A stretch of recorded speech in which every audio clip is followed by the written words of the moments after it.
मोदी ने आज देश के सामने मोढेरा मॉडल रखा है, जिसमें 2024 के लोकसभा चुनाव के लिए मोदी लहर का मेगा ट्रेलर देखा जा सकता है। देश में चल रही राजनीतिक गतिविधियों के बीच मोदी की राजनीति का क्या हाल है, आइए जरा वो समझते हैं।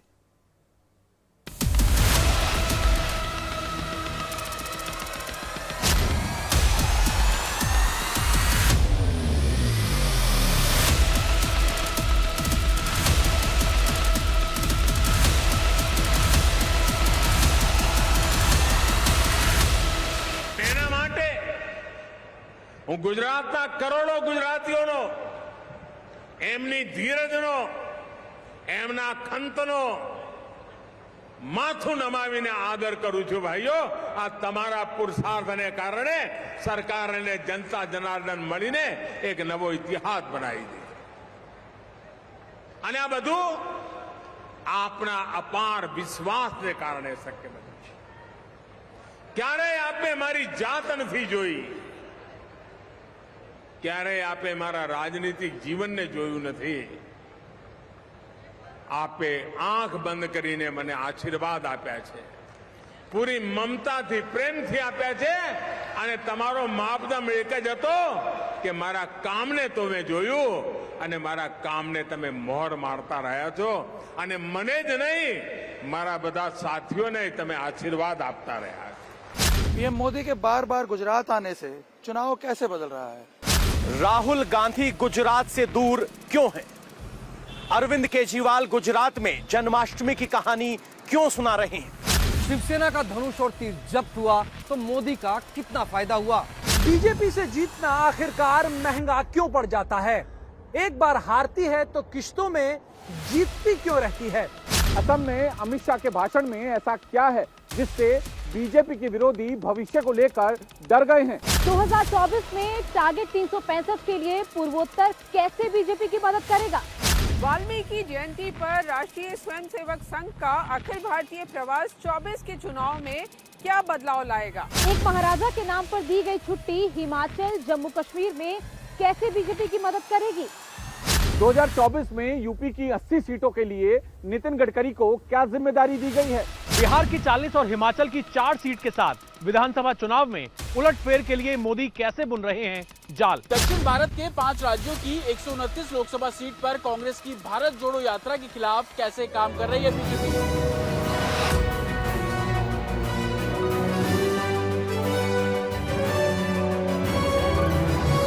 गुजरात का मोढेरा सूर्य मंदिर सच कर तैयार है અને એ દિવસ દૂર નહીં હોય જેમ મોઢેરામાં બધા ભાઈઓ હમણાં ટીવી પર મેં જોયું એમની વિડીયો, એ કહેતા હતા કે હવે તો અમારા ઘરના ઉપર જ વીજળી પેદા થાય છે, સરકારમાંથી અમને પૈસા મળે છે।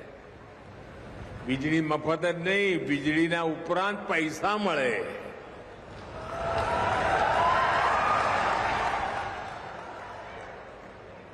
અહીં વીજળીનો કારખાનાનો માલિક પણ એ ઘરવાળો, कारखानो मालिक पड़े खेतर वालों अने वापरनारो ग्राहक पड़े जरूरत की बिजली उपयोग करो और अतिरिक्त बिजली सरकार को बेच दो और इससे बिजली के बिल से भी छुटकारा मिलेगा। इतना ही नहीं, अब हम बिजली बेच करके कमाई करेंगे। पूरे नॉर्थ गुजरात के लिए विकास की नई ऊर्जा का संचार हुआ है। मोदी चुनाव की नब्ज जानते हैं, उससे ज्यादा वो वोटर के मन की बात समझते हैं। वो 2024 के लोकसभा चुनाव और गुजरात के विधानसभा चुनाव का टोन एक साथ सेट कर रहे हैं।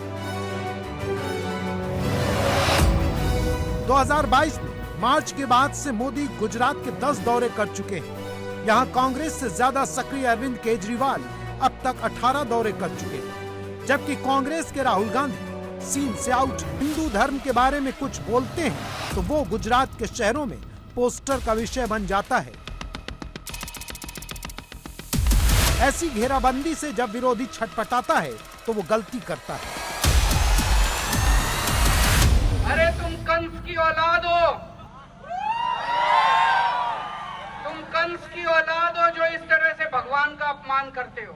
मैं एक धार्मिक आदमी हूँ, हनुमान जी का कट्टर भक्त हूँ, हनुमान जी की असीम कृपा है मेरे ऊपर। ये सब लोग कंस की औलाद हैं। मैं इनको बताना चाहता हूँ, मेरा जन्म जन्माष्टमी के दिन हुआ था। मुझे भगवान ने एक स्पेशल काम देके भेजा है, ये इन कंस की औलादों का नाश करने के लिए। मोदी आम लोगों के बीच अपनी इमोशनल इंपॉर्टेंस को समझते हैं, तो वह ऐसी हल्की बातों को बहुत अच्छी तरह से भुना लेते हैं। जैसे पिछले गुजरात चुनाव में कांग्रेस की गालियों को उन्होंने अपनी जीत का निर्णायक दांव बना लिया था। अब गुजरात में केजरीवाल को एंटी हिंदू, एंटी सनातनी साबित करके बीजेपी चुनाव में बढ़त बनाने की कोशिश करेगी। बीजेपी एक बहुत ही व्यवस्थित ढंग से काम करने वाला राजनीतिक दल है और इस कारण जो आगे की चुनौतियां हैं राजनीतिक, चुनाव की हो, संगठन की हो, नेताओं की हो, विपक्ष की ओर से उठाए गए सवालों का प्रश्न हो, इन सब पर वो तैयारी करते हैं। और अब एक जो मैंने देखा पिछले दिनों कि शायद ही कोई दूसरा दल हो जहां रिसर्च और रेफरेंस की भी खूब अच्छी तैयारी हो रही हो। जन की भावना के सम्मान से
जहाँ तक जनता के मन का सवाल है उसके बारे में बीजेपी से ज़्यादा मेरा अपना ख्याल है और जो पिछले 8-10 सालों से हम देख रहे हैं, यह काम आज के प्रधानमंत्री नरेंद्र मोदी करते हैं।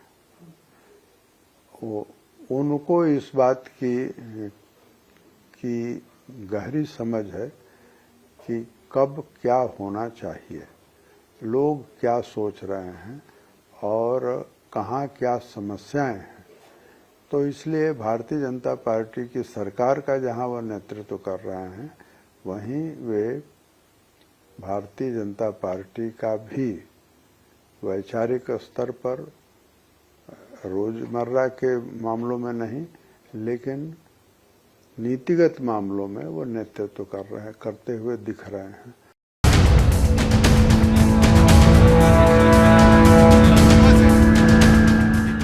उद्धव ठाकरे अगर असम की राजनीति पर नजर रखते तो शायद उनको ये दिन देखने न पड़ते। असम में कांग्रेस अपने लोगों का ख्याल नहीं रखा, नतीजा उनके लोग बीजेपी के पास आ गए और असम में बीजेपी की वर्षों की मेहनत सत्ता के शिखर में पहुंच गई।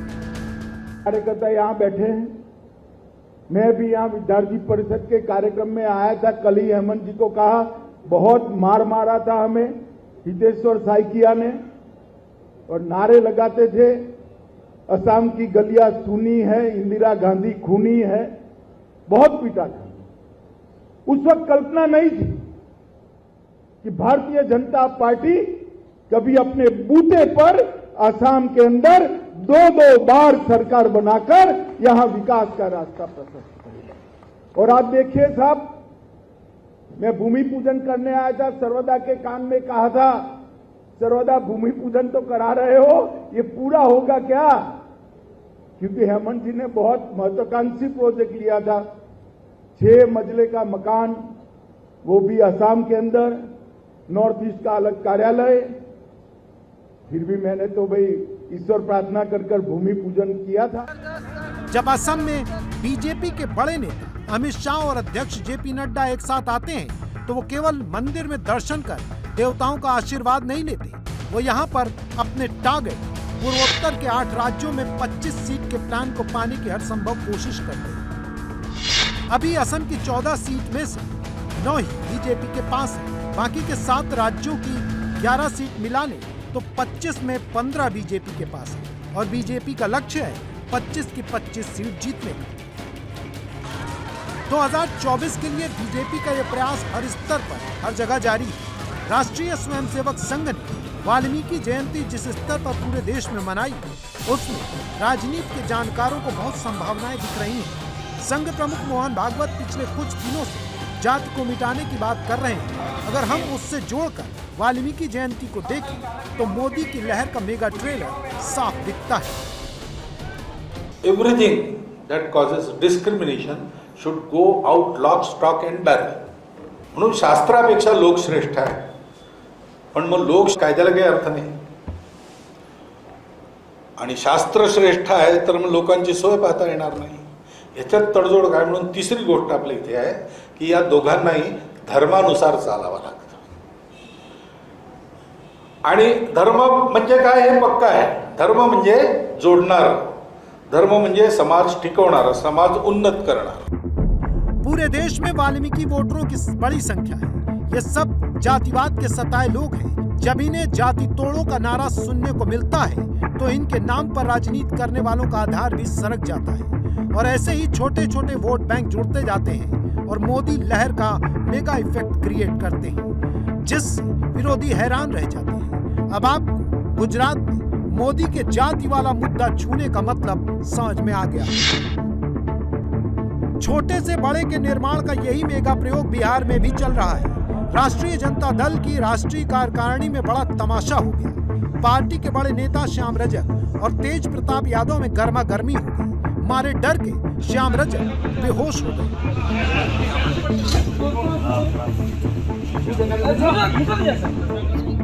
आरजेडी के अध्यक्ष जगदानंद सिंह राष्ट्रीय कार्यकारिणी में नहीं आए।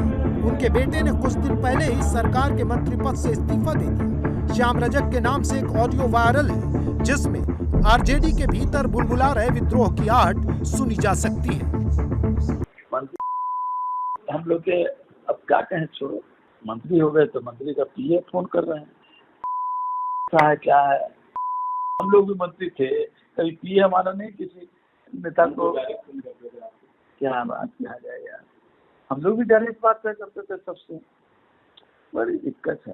रहे थे किसको गाड़ी दे दीजिए, तो आदमी अपना दिल्ली का ठोकर करके ला देगा और सब लोग उसको कटवा दिया, सुन्नी की सब लोग। अब अभी मनोज झा कह रहे हैं। उधर बीजेपी से टूटकर आरजेडी के साथ नई सरकार बनाने वाले नीतीश कुमार और उनके पूर्व सलाहकार प्रशांत किशोर के बीच अलग संग्राम छिड़ा हुआ है। इस सब के बीच बीजेपी की गति को साफ देखा जा सकता है।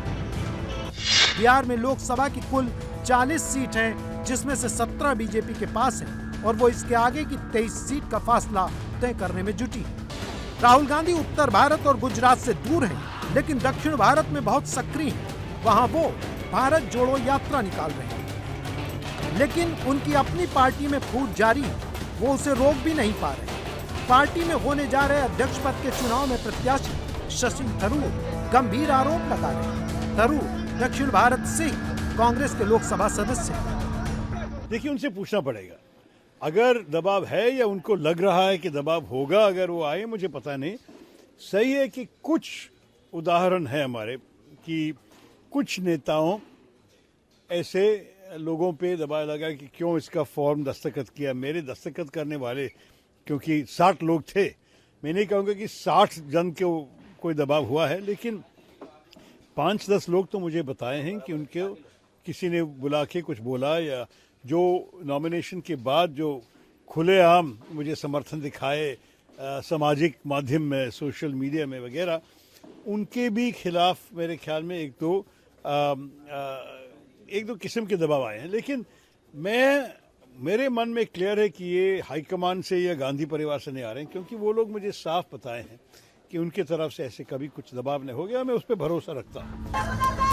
तमिलनाडु के प्रमुख विपक्षी दल डीएमके ने स्टालिन को अपना महासचिव दोबारा चुन लिया। उनके विरोधियों ने भी एक बड़ा अलायंस बनाया, जिसमें गैर कांग्रेस और गैर डीएमके दल शामिल हैं, जो शायद एनडीए के साथ आने को तैयार हैं। दक्षिण में कर्नाटक सहित दूसरे राज्यों में बीजेपी छोटे छोटे मुद्दों को बड़ा बनाकर अपनी पहुंच बढ़ा रही है।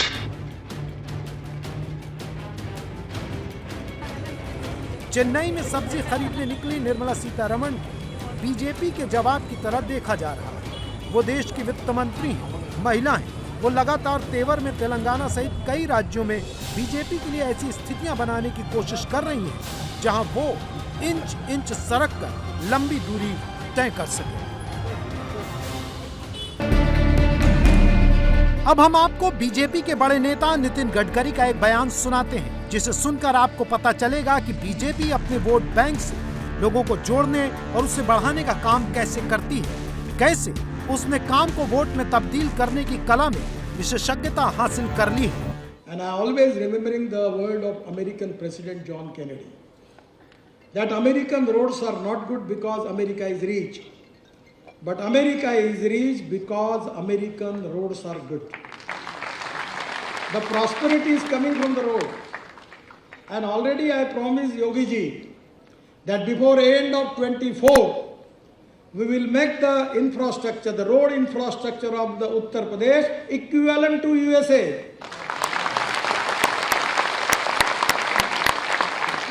ये केवल न्यूज रील है और सही फिल्म शुरू होना बाकी है, चिंता मत करिए। दूसरा भी एक मॉडल है कि पैसे की कोई कमी नहीं है। मैं आपको बताता हूँ, पैसे की कमी नहीं है, काम करने वालों की कमी है। हमारे इतना पैसा मिलता है NHI में, लोग लाइन लगा के 3-3 बैंकों के चेयरमैन बोलते हैं हमारा पैसा लो, हमारा पैसा, बोलते तुम्हारा नहीं, इसका लेंगे। इतने पैसे की कोई प्रॉब्लम नहीं है। उत्तर प्रदेश में सड़कों का बुरा हाल बड़ी शिकायत। बीजेपी ने उसे दूर करने के लिए अपने बड़े और काबिल मंत्री को लगाया, सड़कें तैयार की, यूपी में वोट मिले। हालांकि अब उन सड़कों में बड़े बड़े गड्ढे हो रहे हैं जो विवाद का विषय बन गए। यही मोदी लहर के लिए सबसे बड़ी चुनौती भी है कि उनके वायदे और काम लोगों की उम्मीदों पर खरे उतरे। इंडिया टीवी हर वक्त हर जगह डाउनलोड करने के लिए सर्च करें India TV news Google play store या ऐप स्टोर पर।